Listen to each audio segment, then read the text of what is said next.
আসসালামু আলাইকুম। আশা করছি সবাই ভালো আছি। আজকে আমরা অ্যাবজর্পশন কস্টিং এবং ভেরিয়েবল কস্টিংয়ের পঞ্চমতম ক্লাস করছি। আজকেও আমরা একটা পূর্ণাঙ্গ ম্যাথ সমাধান করার চেষ্টা করছি। নেক্সট ক্লাস আমরা ভেরিয়েন্স নিয়ে আলোচনা করব। ভেরিয়েন্সের জন্য আমরা দুটো ক্লাস দিব আলাদা করে। তাহলে চলে আসি আজকের ক্লাসে প্রবলেম 2। এখানে কি বলা হচ্ছে আমরা দেখি। Pubali Limited produced 25,000 units of product during the year 2019. বলা হচ্ছে পুবলি লিমিটেড 2019 সালে 25,000 পণ্য প্রডিউস করেছে। 20,000 units were sold at the rate of 250 per unit, যার মধ্যে তারা 20,000 পণ্য বিক্রি করে দিয়েছে, একটা হচ্ছে 250 টাকা করে। আর যে পণ্যগুলো প্রডিউস করেছে পুবলি লিমিটেড, সেই পণ্যগুলো প্রডিউস করতে তাদের পিছনে যে খরচগুলো হয়েছে, কাঁচামাল বাবদ ম্যাটেরিয়াল খরচ হয়েছে 7 লক্ষ টাকা, ডিরেক্ট লেবার বাবদ খরচ হয়েছে 5 লক্ষ টাকা, তাছাড়া ফ্যাক্টরি ওভারহেড খরচ হয়েছে, যার একটা অংশ হয়েছে ফিক্সড 1,50,000 টাকা এবং ভেরিয়েবল হয়েছে 1,25,000 টাকা। এছাড়াও আরেকটা অংশ খরচ রয়েছে মার্কেটিং এবং administrative expense for the year অ্যামাউন্টের টাকা 1 লাখ আর ফিক্সড। এছাড়া মার্কেটিং এবং অ্যাডমিনিস্ট্রেটিভ খরচ হয়েছে 1 লক্ষ টাকা, যেটা সম্পূর্ণ ফিক্সড কস্ট। আমরা বলেছিলাম মার্কেটিং অ্যাডমিনিস্ট্রেটিভ এটা ভেরিয়েবল হতে পারে একটা অংশ, এটা ফিক্সড একটা অংশ হতে পারে। তো এখানে বলা হচ্ছে 1 লক্ষ টাকায় দেওয়া আছে মার্কেটিং অ্যাডমিনিস্ট্রেটিভ, যেটা সম্পূর্ণ টাকাটাই হচ্ছে ফিক্সড। এখানে ভেরিয়েবলের অংশটা প্রশ্নে দেওয়া নেই। আমাকে রিকোয়ারমেন্ট হচ্ছে আগেরগুলাই কি করতে হবে, prepare an income statement using absorption costing and variable costing method. আর 2 নম্বর যে রিকোয়ারমেন্ট সেটা বলেছে প্রিপেয়ার এর রিকনসিলিয়েশন স্টেটমেন্ট করতে হবে। সবসময় একই ধরনের রিকোয়ারমেন্টস থাকে এখানে। তাহলে আমরা বলেছি এই ধরনের ম্যাথগুলো করার জন্য আমাকে 2টা সাপোর্টিং কাজ করে ফেলতে হবে। প্রথমে একটা হচ্ছে ম্যানুফ্যাকচারিং কস্ট পার ইউনিট বের করা, অর্থাৎ একটা পণ্য প্রডিউস করতে আমাদের কি পরিমাণ খরচ হয়েছে, উৎপাদন ব্যয়, সেটা আমরা প্রথমে বের করে ফেলব। তো এটা আমরা আগেও শিখেছি, বেসিক ক্লাসও দিয়েছি শেখার জন্য, বা আজকেও দিচ্ছি, দেখিয়ে দিচ্ছি আমরা এটা কীভাবে বের করব। এই ম্যানুফ্যাকচারিং কস্টের মানগুলা প্রশ্নে বিহেভিয়ার অনুযায়ী দেওয়া থাকে অথবা এলিমেন্টস অনুযায়ী দেওয়া থাকে। বিহেভিয়ার মানে হচ্ছে একটা অংশ ভেরিয়েবল, একটা অংশ ফিক্সড। আর এলিমেন্ট মানে হচ্ছে আমরা বলেছিলাম 3টা অংশ থাকে, একটা হচ্ছে ম্যাটেরিয়াল, একটা হচ্ছে লেবার, আর একটা হচ্ছে ফ্যাক্টরি ওভারহেড।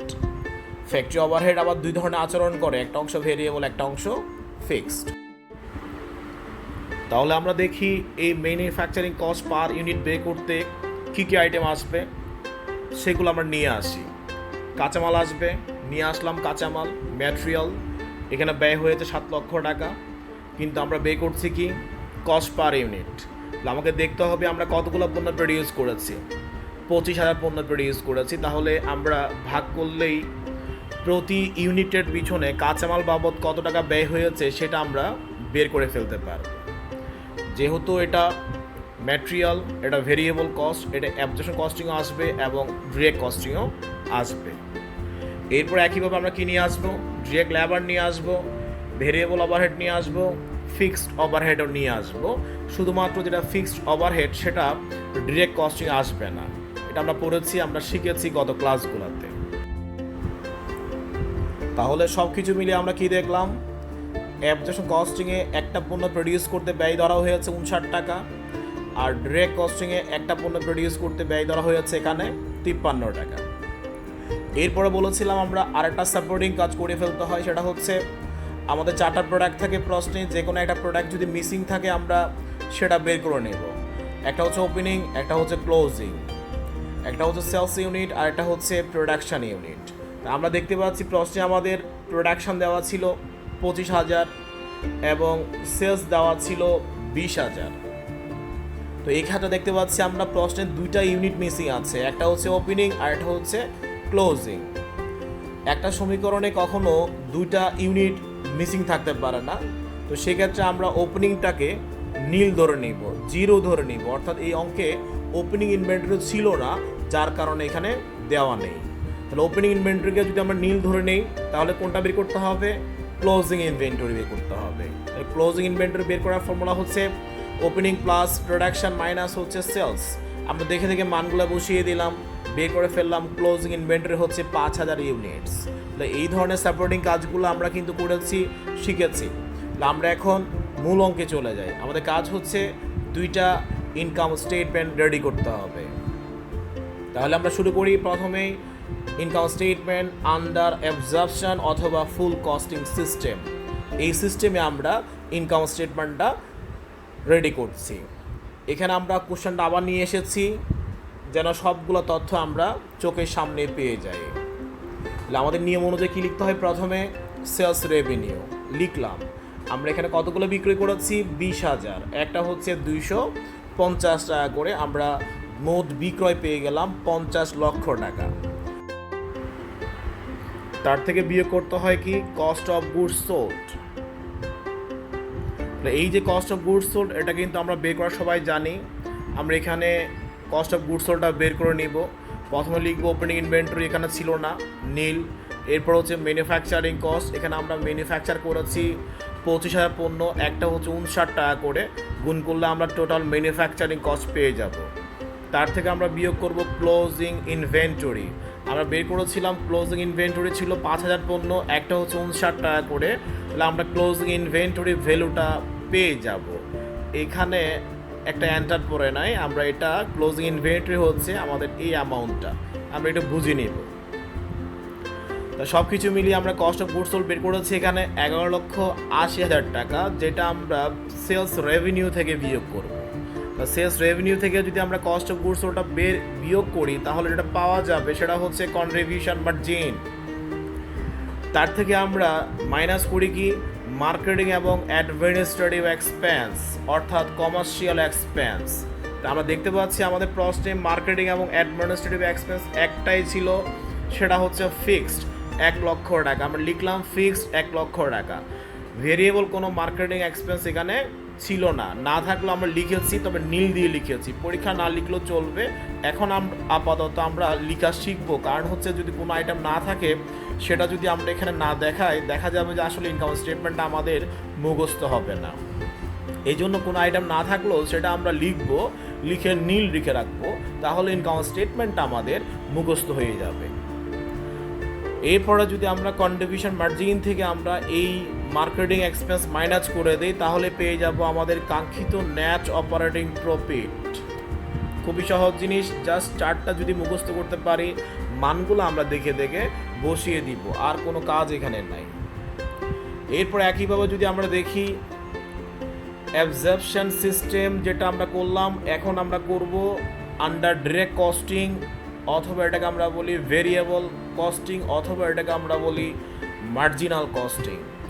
একইভাবে আমরা চার্টার দেখি কি লিখতে হবে, আগের মতো করে সেলস লিখতে হবে, বের করলাম 50 লাখ,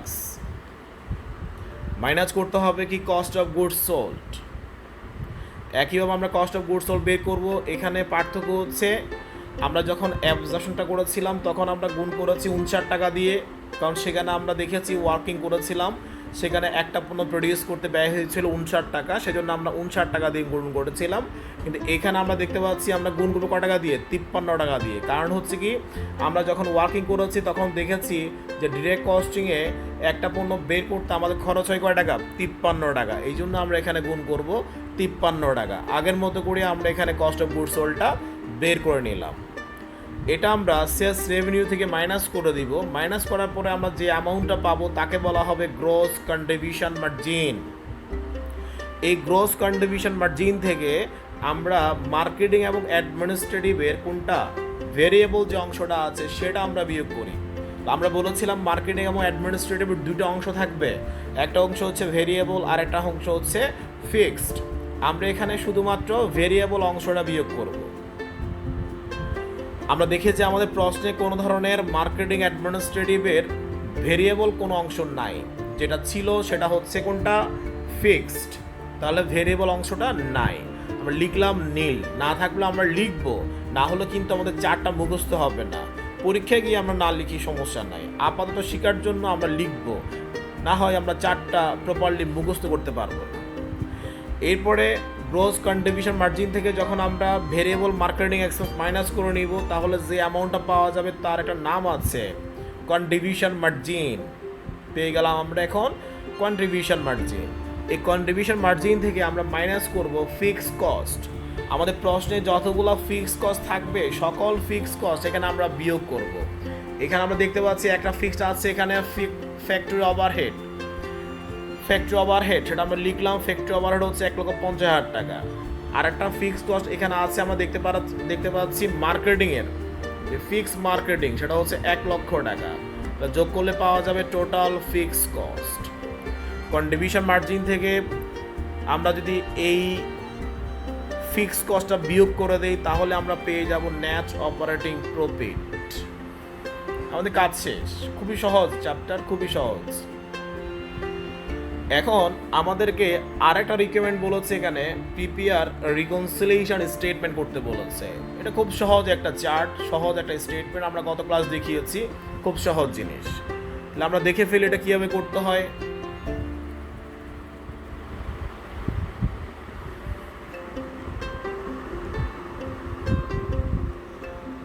এখানে আমরা প্রথমে কি বের করি, আমাদের যে প্রফিটগুলো হয়েছে সেই প্রফিটগুলো পার্থক্য বের করি।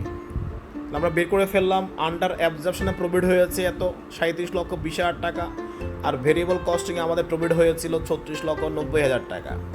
তাহলে আমাদের প্রফিটের পার্থক্য দাঁড়িয়েছিল কত? 30,000 টাকা। এই যে পার্থক্য হয়েছে আমরা বলেছি এই পার্থক্য কেন হয়? আমাদের ইনভেন্টরি পরিবর্তনের কারণে। তাহলে আসি আমরা ইনভেন্টরি যে পরিবর্তন হয়েছে সেটা আমরা বের করি, চেঞ্জ ইন ইনভেন্টরি। একবার বের করবো আমরা আন্ডার অ্যাবজর্পশন কস্টিং সিস্টেমে, আরেকবার আমরা বের করব ভেরিয়েবল কস্টিং সিস্টেমে। এই চেঞ্জটা আমরা কীভাবে বের করি? ক্লোজিং থেকে ওপেনিংটা বিয়োগ করি। ক্লোজিং ইনভেন্টরি থেকে আমরা কি করব? ওপেনিং ইনভেন্টরিটা বিয়োগ করব। তাহলে দেখতে পাচ্ছি অ্যাবজর্পশন কস্টিংয়ে ক্লোজিং ইনভেন্টরি ছিল 2,95,000 টাকা, আর ওপেনিং ছিল না নীল। বিয়োগ করলে এটাই চলে আসলো ফলাফল। এরপরে আন্ডার ভেরিয়েবল কস্টিং সেখানে দেখতে পাচ্ছি ক্লোজিং ইনভেন্টরি ছিল 2,65,000 টাকা, আর ওপেনিং ছিল না নীল। তাহলে বিয়োগফল সেটা চলে আসলো, আর আমাদের এখানে পার্থক্য দাঁড়ালো 30,000 টাকা। তার মানে হচ্ছে আমার ইনভেন্টরি যে পরিমাণ পরিবর্তন হয়েছে আমার নেট প্রফিটটাও কি একই পরিমাণ পরিবর্তন হয়েছে। তাহলে আমরা বলতেই পারছি আমাদের ইনভেন্টরি পরিবর্তনের কারণেই কি হয়? নেট প্রফিটটা পরিবর্তন হয়। এখানে আমরা এই অংশটা নিয়ে এসেছি বাড়তি একটা অংশ গত ক্লাসের মতো করেই, অর্থাৎ যে তথ্যগুলো আমার প্রয়োজন সেই তথ্যগুলো এখানে আমরা পেয়ে যাওয়ার জন্য এটা বাড়তি একটা অংশ নিয়ে এসেছি বোঝানোর জন্য। আশা করছি সবাই কিছুটা হলো অঙ্কটা ক্লিয়ার হয়ে গেছে। আমরা নেক্সট ক্লাস ইনশাআল্লাহ ভেরিয়েন্স নিয়ে আলোচনা করব। ভেরিয়েন্সের জন্য আমরা বেসিক ক্লাস দিব। ভেরিয়েন্স জিনিসটা এই চ্যাপ্টারটার জন্য বাকি রইল আমাদের। এই জিনিসটা যদি ভালো করে বুঝি আমরা আশা করছি এই চ্যাপ্টারটা আর কোনো প্রবলেম থাকবে না। আমরা নেক্সট ক্লাস শিখবো ভেরিয়েন্স কখন থাকবে, কখন বুঝবো একটা প্রশ্নে ভেরিয়েন্স আছে, সেই ভেরিয়েন্সটা কার থেকে থাকবে, কিভাবে আমরা যোগ করব, কীভাবে বিয়োগ করব, কী নাম দিব, সেগুলো আমরা ইনশাআল্লাহ নেক্সট ক্লাসে শিখব। ততক্ষণ পর্যন্ত সবাই ভালো থাকি, সুস্থ থাকি। আল্লাহ হাফেজ। আসসালামু আলাইকুম।